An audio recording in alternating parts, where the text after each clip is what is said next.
Όπως λέει ο λαός μας, ο Θεός δεν αφήνει την εκκλησία του. Υπάρχει πάντα στην παιδική μας ηλικία μια στιγμή που ανοίγει μια πόρτα από όπου μπαίνει το μέλλον, γράφει ο Γκράχαμ Γκριν. Για τον Οικουμενικό Πατριάρχη Βαρθολομαίο, αυτή η στιγμή ισοδυναμεί με ένα σύμπαν στιγμών, απαρτιζόμενο από αγάπη, προσπάθειες, δυσκολίες και πίστη στον Θεό, τον άνθρωπο και την κτήση.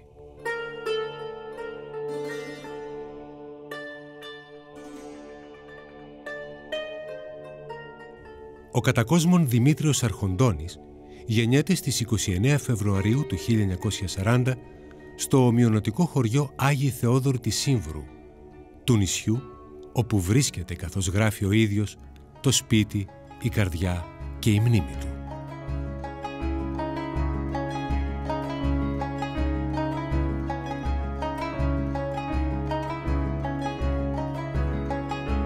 Είναι το τρίτο από τα 4 παιδιά του Χρήστου και της Μερόπης Αρχοντώνη, 2 βιοπαλαιστών που παρά τις δυσκολίες της εποχής φροντίζουν να προσφέρουν στα παιδιά τους ό,τι καλύτερο μπορούν.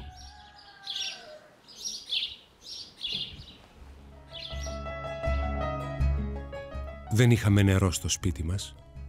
Η μαμά μου μάζευε το νερό από τη βρύση του χωριού για να πλύνει τα ρούχα μας. Ο πατέρας μου, πέραν από τις 2 δουλειές που έκανε, του κουρέα και του καφετζή, φρόντιζε τα χωράφια και τα ζώα του. Φύτευε και μάζευε ελιές. Στις εργασίες αυτές τον βοηθούσαμε και εμείς τις ελεύθερες ώρες μας.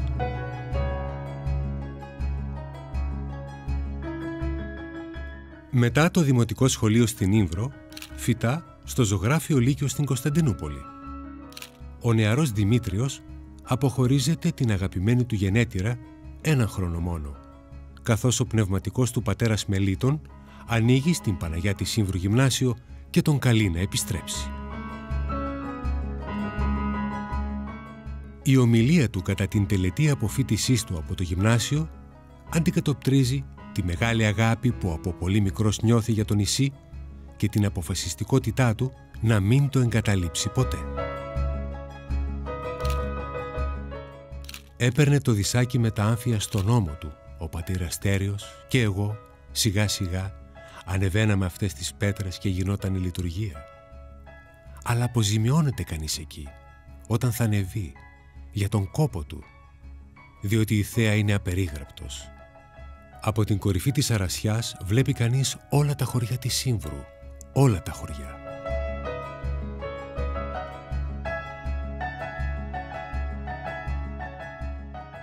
Το 1957 εισέρχεται στη Θεολογική Σχολή της Χάλκης, από την οποία αποφυτά με άριστα το 1961.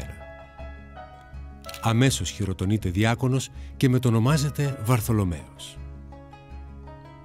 Από το 1963 έως το 1968 πραγματοποιεί ως υπότροφος του Οικουμενικού Πατριαρχείου μεταπτυχιακές σπουδές στο Ινστιτούτο Ανατολικών Σπουδών της Ρώμης, στο Οικουμενικό Ινστιτούτο Μπόσι της Ελβετίας και στο Πανεπιστήμιο του Μονάχου. Αναγορεύεται διδάκτορ του Ινστιτούτου Ρώμης με διατριβή στο κανονικό δίκαιο της Ορθοδόξου Εκκλησίας. Το 1968 επιστρέφει στην Κωνσταντινούπολη και διορίζεται βοηθός κοσμήτορα στην Θεολογική Σχολή της Χάλκης, όπου χειροτονείται πρεσβύτερος το 1969. Το 1972 προβιβάζεται σε αρχιμανδρίτη στο Πατριαρχικό Παρεκκλήσιο του Αποστόλου Ανδρέα από τον Οικουμενικό Πατριάρχη Αθηναγόρα. Τον ίδιο χρόνο αναλαμβάνει τη διεύθυνση του ιδιαίτερου Πατριαρχικού Γραφείου που ιδρύει ο νεοεκλογής Οικουμενικός Πατριάρχης Δημήτριος και τα Χριστούγεννα του 1973 εκλέγεται και χειροτονείται Μητροπολίτης Φιλαδελφίας.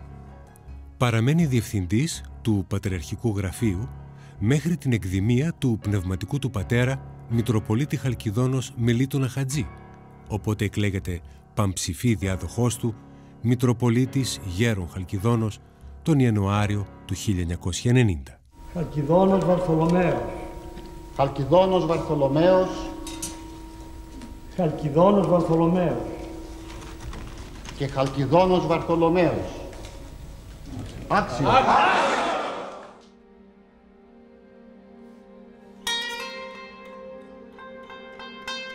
Στις 22 Οκτωβρίου 1991 εκλέγεται 270ος Αρχιεπίσκοπος Κωνσταντινουπόλεως, Νέας Ρώμης και Οικουμενικός Πατριάρχης και στις 2 Νοεμβρίου του 1991 ενθρονίζεται στον Πατριαρχικό Ναό του Αγίου Γεωργίου στο Φανάρι.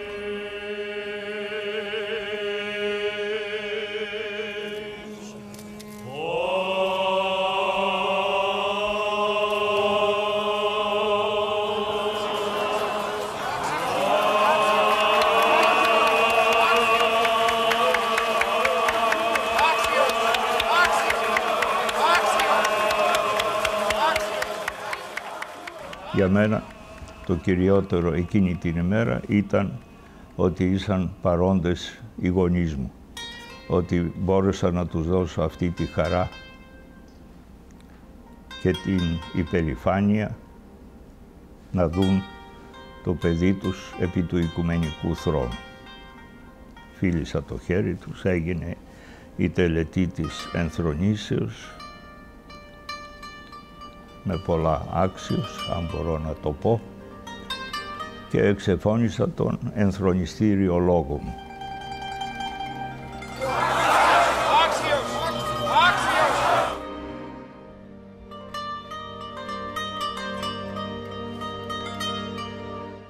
Η βαθύριζη θεολογική μόρφωση του Οικουμενικού Πατριάρχη Βαρθολομαίου, η ελευθερία του πνεύματος και ο σεβασμός του στην ανθρώπινη ύπαρξη και το φυσικό περιβάλλον τον έχουν αναδείξει ως έναν από τους σπουδαιότερους πνευματικούς ηγέτες στην ιστορία της Εκκλησίας Κωνσταντινουπόλεως.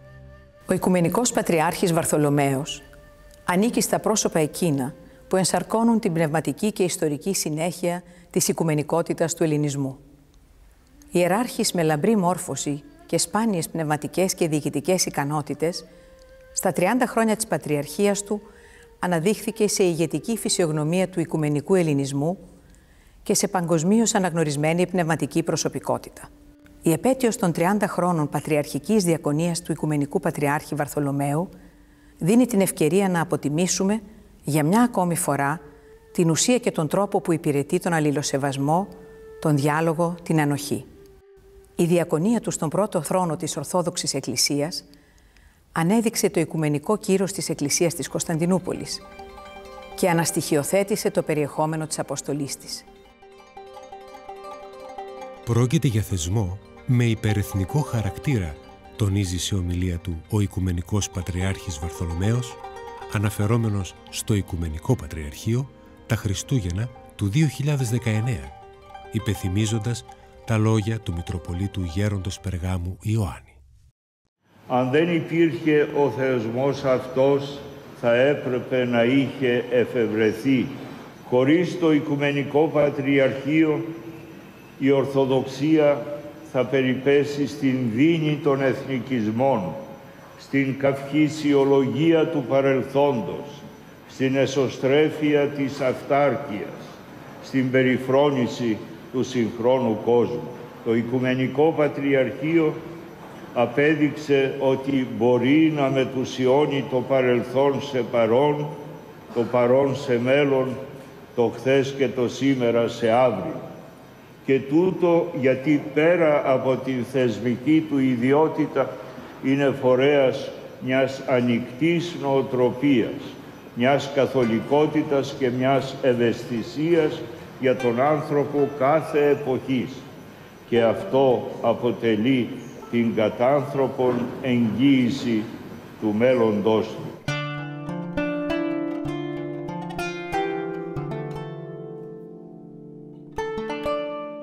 Η πρώτη τάξη μεταξύ των Ορθοδόξων Εκκλησιών ιδρύθηκε ως Επισκοπή Βυζαντίου από τον Απόστολο Ανδρέα. Πρώτος επίσκοπος τοποθετήθηκε ο Στάχης.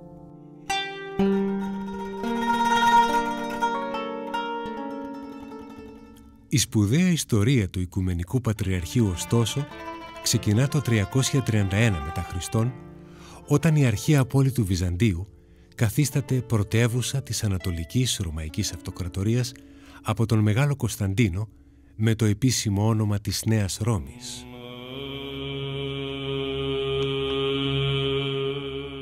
Το Οικουμενικό Πατριαρχείο αποτελεί το κέντρο της θρησκευτικής ζωής των Ορθόδοξων λαών της περιοχής και τον εγγυητή της Ορθοδοξίας ανά τον κόσμο.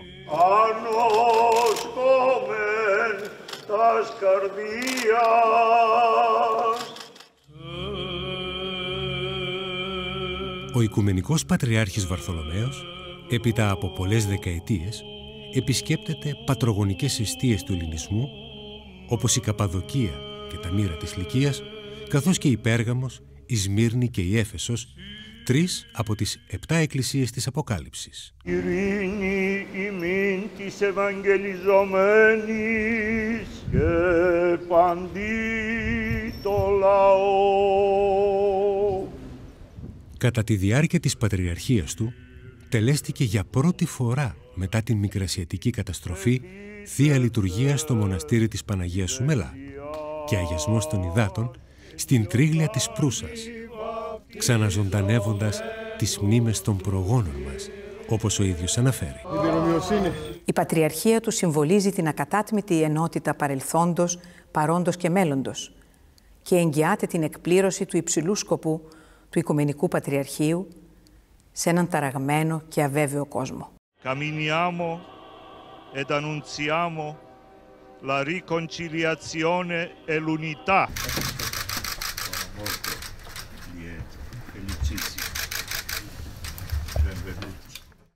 Ο Οικουμενικός Πατριάρχης Βαρθολομαίος, όπως και η προκατοχή του, επιδιώκει τον διάλογο με τη Ρωμαιοκαθολική Εκκλησία, την Αγγλικανική κοινωνία και με τα άλλα δόγματα, παρά τα εμπόδια που πολλές φορές προκύπτουν.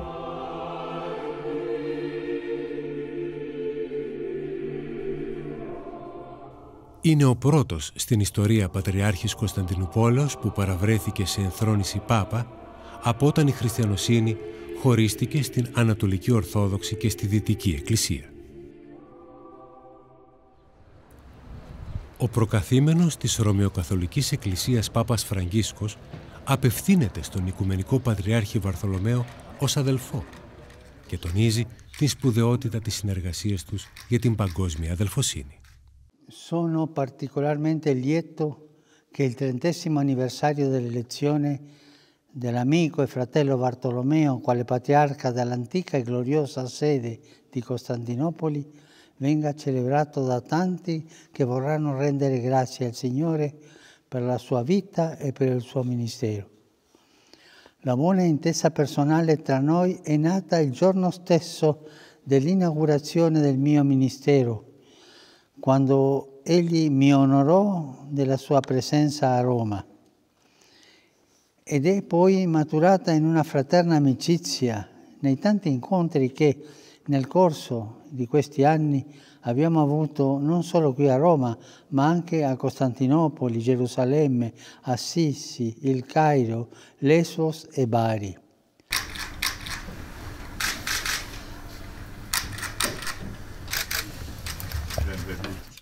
Con il Patriarca Bartolomeo ci unisce la condivisa consapevolezza della nostra comune responsabilità pastorale nei confronti delle sfide urgenti che l'intera famiglia umana deve oggi affrontare. Sono sentitamente grato per l'impegno del Patriarca Ecumenico per la salvaguardia del creato e per le sue riflessioni in materia, dalle quali ho appreso e continuo ad apprendere tanto. Con lo scoppiare della pandemia e il dilagare delle sue drammatiche conseguenze sanitarie, sociali ed economiche, la sua testimonianza e il suo insegnamento sulla necessaria conversione spirituale dell'uomo hanno acquistato ulteriore rilevanza. Inoltre, Sua Santità Bartolomeo ha incessantemente indicato il dialogo nella carità e nella verità come unica via possibile per la riconciliazione tra tutti i credenti in Cristo e per il ristabilimento della loro piena comunione. Su questa strada vogliamo certamente continuare a camminare insieme.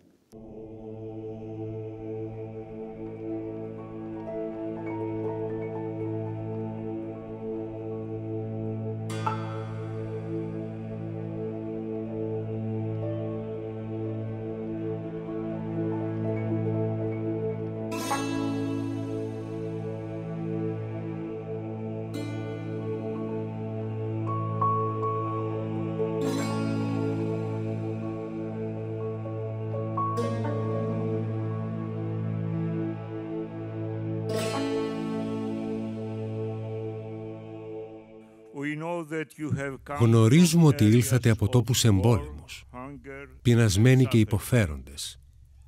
Γνωρίζουμε ότι οι καρδιές σας είναι γεμάτες από αγωνία για τις οικογένειές σας. Γνωρίζουμε ότι αναζητείτε ένα ασφαλέστερο και φωτεινότερο μέλλον. Ο κόσμος θα κριθεί από τον τρόπο με τον οποίο σας συμπεριφέρθηκε. Και όλοι θα είμαστε υπόλογοι για τον τρόπο με τον οποίο αντιμετωπίζουμε την κρίση και τη σύγκρουση στις περιοχές από τις οποίες προέρχεστε.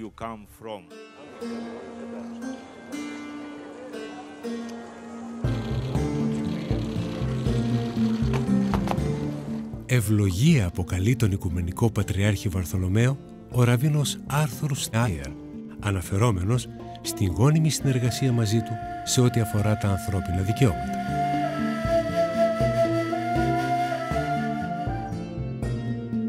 Your All Holiness, esteemed friend, in 1992, it was my privilege to meet you in Fanar, seeking your support to advance religious freedom, human rights, an objective of the Appeal of Conscience Foundation.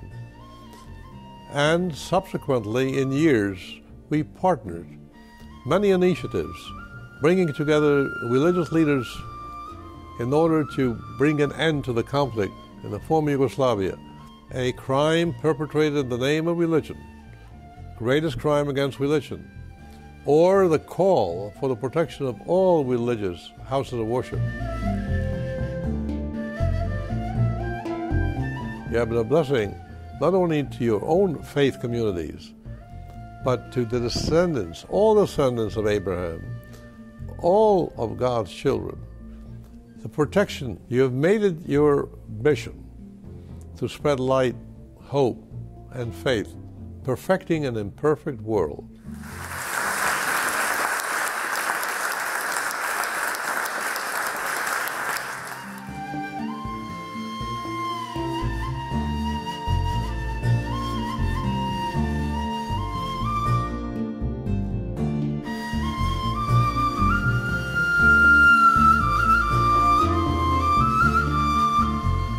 Για τον Οικουμενικό Πατριάρχη Βαρθολομαίο, όλοι οι άνθρωποι είναι ίσοι, με ίδια δικαιώματα στη ζωή, τη δημιουργία και τη μόρφωση, ανεξαρτήτου θρησκευτικών πεποιθήσεων και ταυτότητας.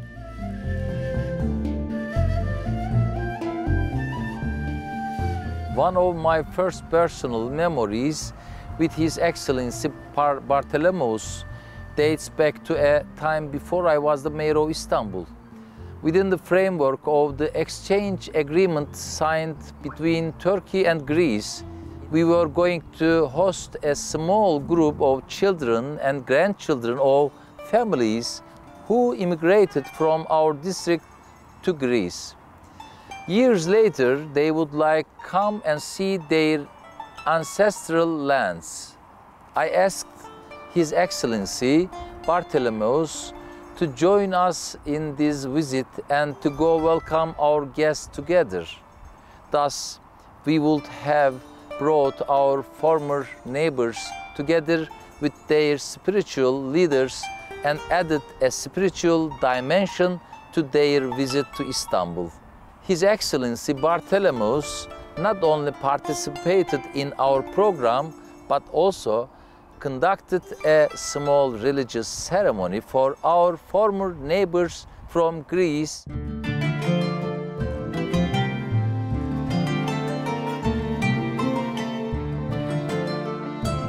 His humbleness, care and effort for the meeting of cultures and beliefs are exemplary and impressive.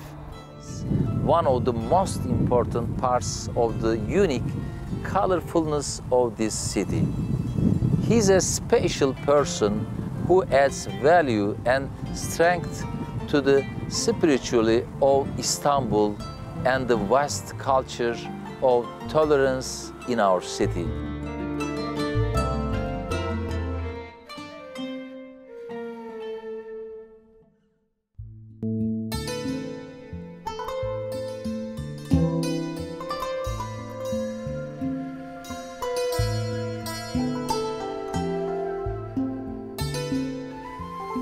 πολύ από πίσω.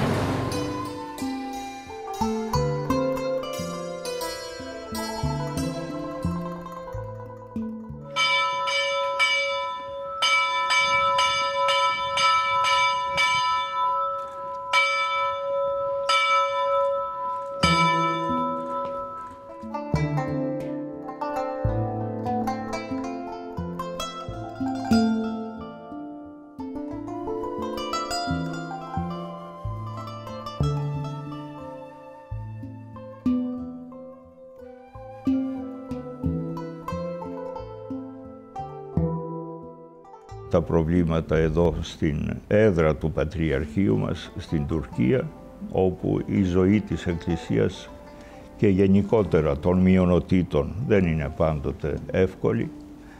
Αντιμετωπίζουμε προβλήματα από καιρού εις καιρών.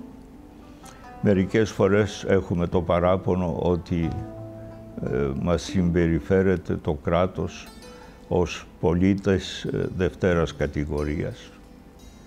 Κατά το Σύνταγμα της χώρας υπάρχει ισονομία και ισοπολιτεία όλων των πολιτών της χώρας, ανεξαρτήτως εθνικής καταγωγής ή θρησκευτικών πεποιθήσεων ή πολιτισμικών καταβολών, αλλά αυτό δεν συμβαίνει εν τη πράξη πάντοτε.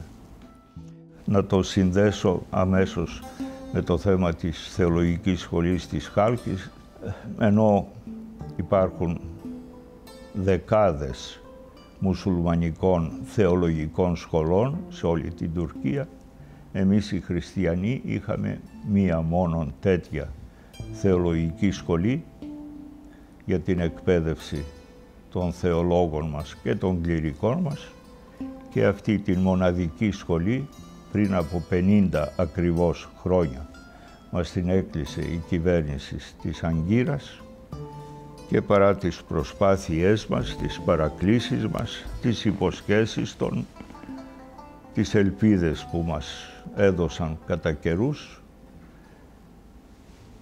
μέχρι και αυτή τη στιγμή που είναι ακριβώς 50 χρόνια από το κλείσιμο, από την αναστολή της λειτουργίας της σχολής μας, δεν πήραμε την ποθητή άδεια να ανοίξει και πάλι τις πύλες της και να δεχθεί τους ευέλπιδες της Ορθοδοξίας που θα γίνουν καθηγητές, που θα γίνουν ιερείς, αρχιερείς, πατριάρχοι, διότι αυτή η σχολή έβγαλε εκλεκτούς ανθρώπους για την Εκκλησία, για τον πολιτισμό, για τα γράμματα, για την ανθρωπότητα.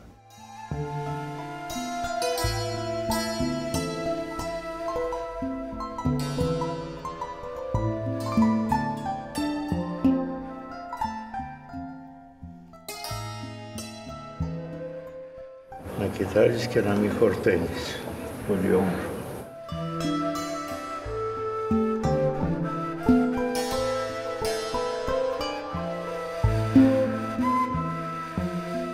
Με χαμόγελο και βαθιά συγκίνηση αναπολύει τους καθηγητές του, τις αίθουσες διδασκαλίας, τα μαθήματα, το αναγνωστήριο όπου έγραψε τη διατριβή του, και μέσα από το μεγάλο του παράπονο για τη σιωπόσα σχολή της Χάλκης, ελπίζει, εύχεται και αγωνίζεται να την ξαναδεί όπως τη θυμάται.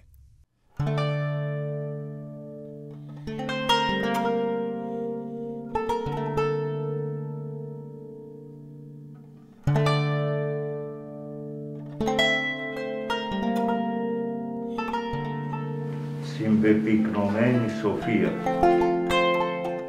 Μία φορά ήρθε στο Πατριαρχείο ο κύριος Νταβούτογλου ως Υπουργός Εξωτερικών και με είπε: «Πατρίκ Εφέντη, άκουσα ότι στη Χάλκη έχετε μία πολύ πλούσια βιβλιοθήκη».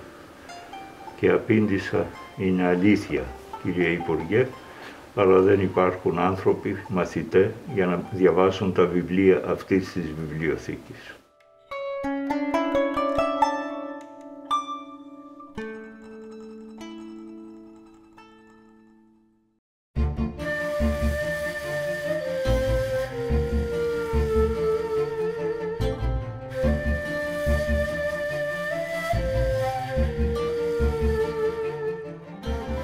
I count it as a huge privilege to have met and got to know His All Holiness. He has been to me a friend and to my wife, an example and inspiration, a guide.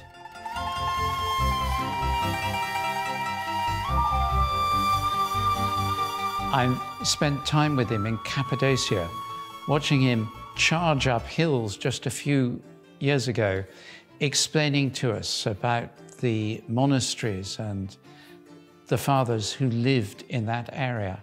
I have sat with him at a conference against human trafficking and against slavery, in which he spoke movingly and profoundly on the evils of this awful trade.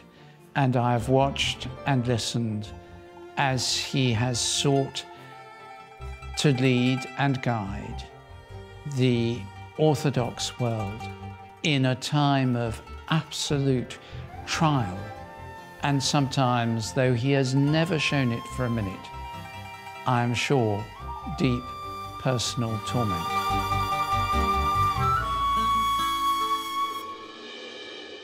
Ο Οικουμενικός Πατριάρχης Βαρθολομαίος, δίνοντας ιδιαίτερη σημασία στην πανορθόδοξο ενότητα που ήταν πάντοτε η γραμμή του Οικουμενικού Πατριαρχείου, μόλις 4 μήνες μετά την ενθρόνησή του, συγκαλεί την πρώτη σύναξη των Ορθοδόξων Προκαθημένων, κατά την οποία υπογράφεται κοινό διάγγελμα για την ενιαία φωνή της Ορθοδοξίας.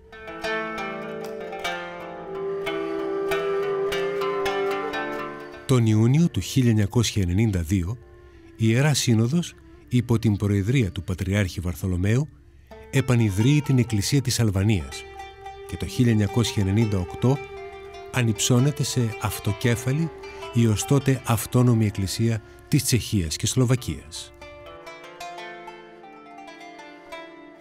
Το ίδιο έτος συγκαλείται στη Σόφια μείζον πανορθόδοξη σύνοδος, απαλύνοντας την πληγή που είχε δημιουργηθεί στο Πατριαρχείο της Βουλγαρίας λόγω του σχίσματος.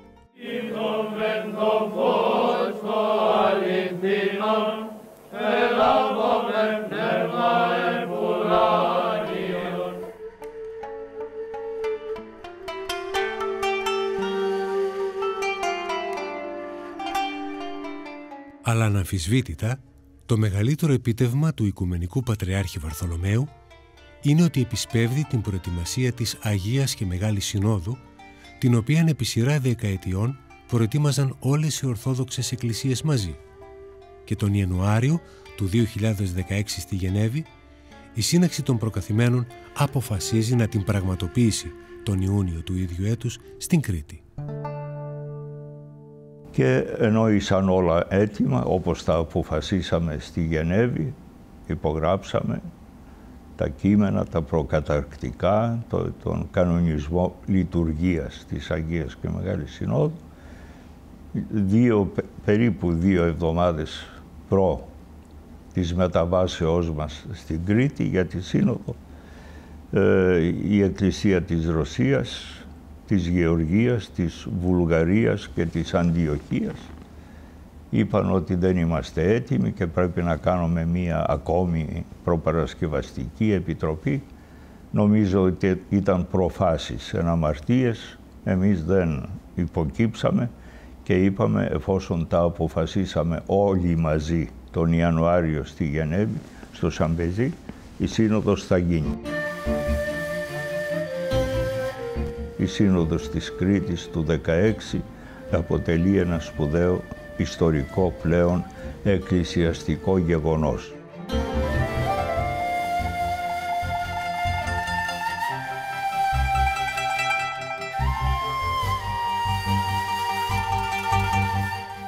Έδωσα ιδιαίτερη σημασία και έμφαση στην προώθηση της πανορθοδόξου ενότητος και συνεργασίας.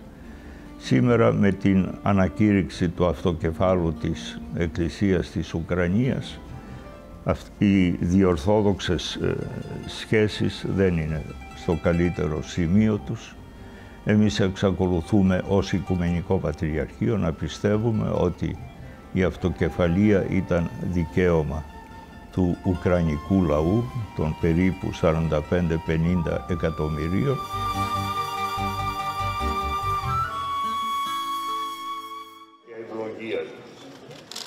Блаженніший від Константинопольського πατριαρχάτου.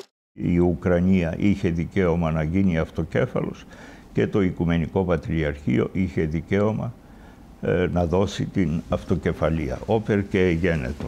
Τώρα ελπίζω ότι οι αδελφές εκκλησίες που δεν ανεγνώρισαν έως τώρα αυτή την αυτοκεφαλία των Ουκρανών θα το κάνουν σύν το χρόνο. Your Holiness, Ecumenical Patriarch Bartholomew, over the past 3 decades, you have been a spiritual symbol of peace and hope, reconciliation and dialogue.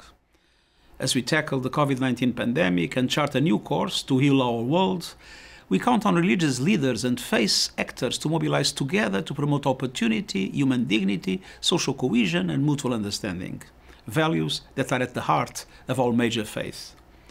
Indeed, advancing interfaith and intrafaith dialogue are crucial to cementing the unity and solidarity our world so desperately needs.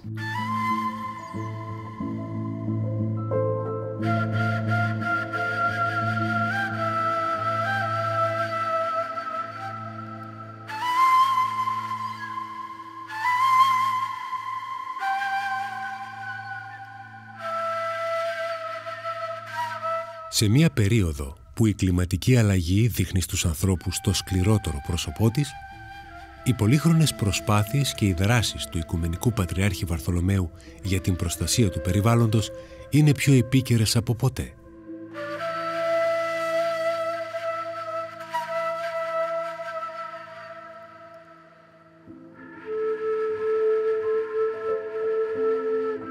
To commit a crime against the natural world is a sin.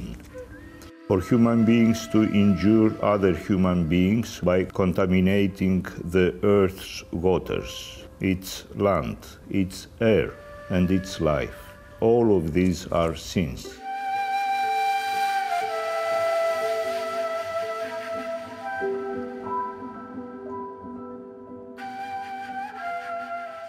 Ξεκίνησε ο αείμνηστος προκάτοχός μου, ο Πατριάρχης Δημήτριος, αυτό το εγχείρημα. Το συνεχίζω εγώ πολύ πιο εντατικά, διότι είμαι πεπισμένος ότι το οικολογικό πρόβλημα είναι ένα οξύ πρόβλημα το οποίο απασχολεί όλη την ανθρωπότητα. Δεν αφορά μόνο την προστασία του πλανήτου, του φυσικού περιβάλλοντος. Δεν αφορά μόνο τη δικιά μας γενιά, αλλά και τις γενιές που θα μας ακολουθήσουν, απέναντι στις οποίες έχουμε χρέος να αφήσουμε έναν πλανήτη υγιή, όπου θα μπορούν οι μέλουσες γενναίες, τα παιδιά, τα εγγόνια και τα δυσέγγονά μας να αναπνέουν καθαρόν αέρα, να ζουν σε ένα καθαρό και βιώσιμο περιβάλλον. Το Πατριαρχείο μας είναι μέσα σε όλη αυτή την υπόθεση για να αντιμετωπιστεί η κλιματική αλλαγή και οι συνέπειές της επί του πλανήτου, ο οποίος πλανήτης είναι ο κοινός οίκος μας, είναι το σπίτι μας. Γι' αυτό και πρέπει να ενδιαφερόμεθα όλοι για το σπίτι μας.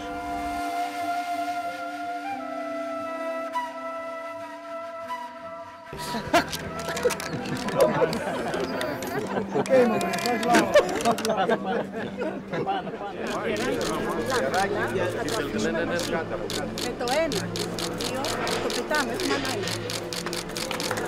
Ελευθερία.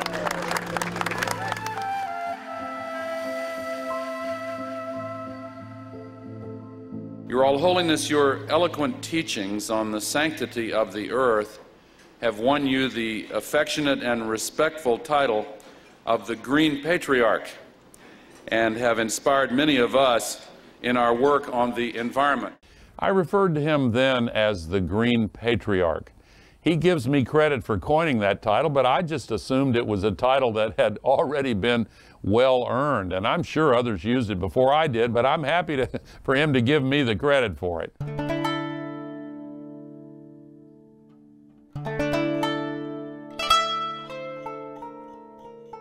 His All Holiness was one of the very first religious leaders in the world who recognized that fighting the climate crisis is a moral and spiritual imperative. Through his leadership as ecumenical patriarch, His All Holiness has brought together religious leaders, political figures, scientists, civic society leaders, educators, and others for debates on the environment and briefings on the climate crisis. And with those and other activities, he has been a true pioneer among faith leaders. His moral leadership on this issue is uniquely powerful. Το 1997, το Αμερικανικό Κογκρέσο του προσφέρει την ανώτατη διάκριση, το χρυσό μετάλλιο του Κογκρέσου των Ηνωμένων Πολιτειών της Αμερικής.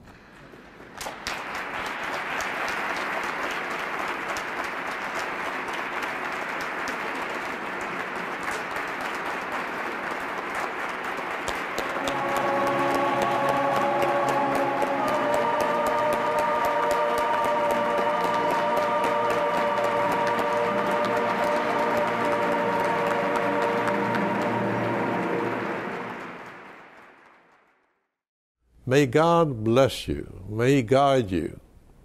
May He protect you. May He be gracious unto you. Give you health and strength and many years of spiritual leadership to inspire us for be an emissary for peace and mutual acceptance. My beloved friend, united we will prevail. We pray that the theological work we've done on human anthropology, on climate change, on human behavior, may lead us to deeper fellowship and the visible unity of the churches. May God bless you. Regardless of their religion or belief, lucky people who can feel God strongly within them are rid of arrogance and are filled with unconditional love and respect for all creators. I consider it my luck to have known one of those lucky people, Patriarch Bartolomeo. È nostra comune convinzione che la prossimità e la solidarietà tra noi cristiani e tra le nostre chiese siano un contributo doveroso alla fraternità universale e all'amicizia sociale di cui l'umanità ha tanto urgente bisogno. Con questi sentimenti desidero esprimere al Patriarca Bartolomeo i miei più fervidi auguri per il suo anniversario, chiedendo a Dio che gli conceda salute, serenità, gioia spirituale e, mi permetto dire, senso dell'umorismo, di più. Santità, amato fratello in Cristo, Χρονιά πολλά, ad multos años. Mr. President, God we love you. God love you. So again. great to see you. To see you this time as the President of the United States. Oh, by the way, happy anniversary. Thank you. Happy anniversary. Thank you very much. My warmest wishes on this milestone anniversary. Thank you for your many years in the service of humanity and peace. Ενή καλούμεθα εις θεωρίαν του Θεού, εις ιερουργίαν του μυστηρίου της αδιασπάστου αποστολικότητος, εις διακονίαν και μαρτυρίαν της Ορθοδοξίας, εις οικοδομήν της χριστιανικής ενότητος. Εν συλλογική με ταυτόν ευθύνη θα δώσομεν την μαρτυρίαν ημών εν μέσω ενός κόσμου διηρημένου, αλλά και επιποθούντος την ενότητα και την καταλλαγήν όσων ίσως ουδέποτε άλλοτε εν τη ιστορία.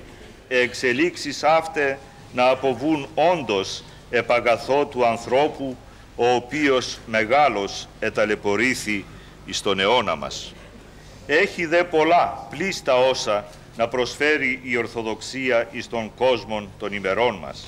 Εν τη Ορθοδοξία δεν ευρίσκεται μόνον η ορθή πίστης εις των αληθινών Θεών, αλλά και η ορθή αντίληψης περί του ανθρώπου ως εικόνος του Θεού, ως και η αντίληψης περί κόσμου και δημιουργίας. Μέλημα σοβαρότατον ημών έστε η πραγματοποίηση του ιερού οράματος των μακαριστών προκατόχων ημών Αθηναγόρου και Δημητρίου, όπως τελειωθεί επί της γης το θέλημα του Κυρίου, δια την Αγίαν αυτού Εκκλησίαν, έντι επανενώσει απάντων των εις αυτών πιστευόντων, δια του διαλόγου της αληθείας. Εμείς θα πράξομεν πάντο εφημίν προς την κατεύθυνση ταύτη. Εν φόβο Θεού και ειλικρινία και εντιμότητη και συνέση.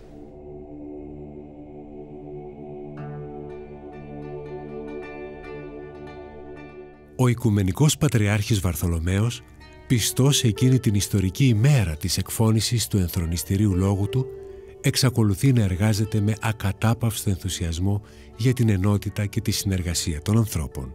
Ήλθε ο Δημήτριος, ο σεμνός, ο ταπεινός, ο γλυκής, ο συγχωρητικός και επατριάρχευσε σεμνά και όμορφα επί 20 χρόνια.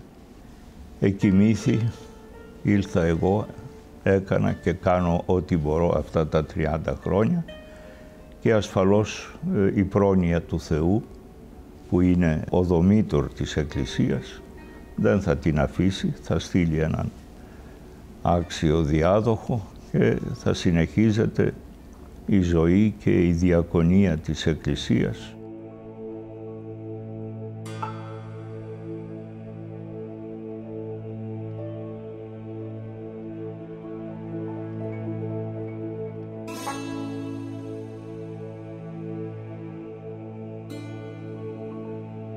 Εγώ θέλω την ευτυχία των ανθρώπων, θέλω την ενότητα.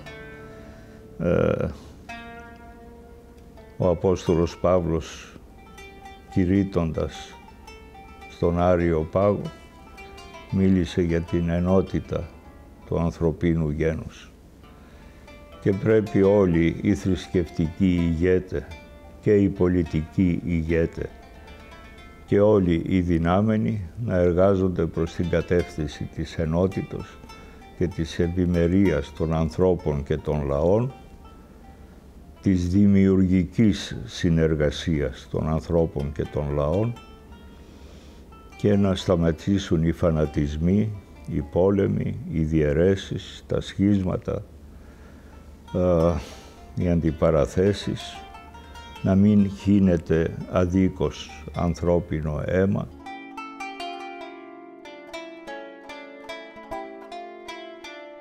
Εγώ εκ φύσεως είμαι αισιόδοξος άνθρωπος, γι' αυτό επιτρέψτε με να αισιοδοξώ για το αύριο και για το έργο και την διακονία των διαδόχων μου. Αισιοδοξώ και εύχομαι τα βέλτιστα και τα ακράτιστα με την χάρη του Θεού.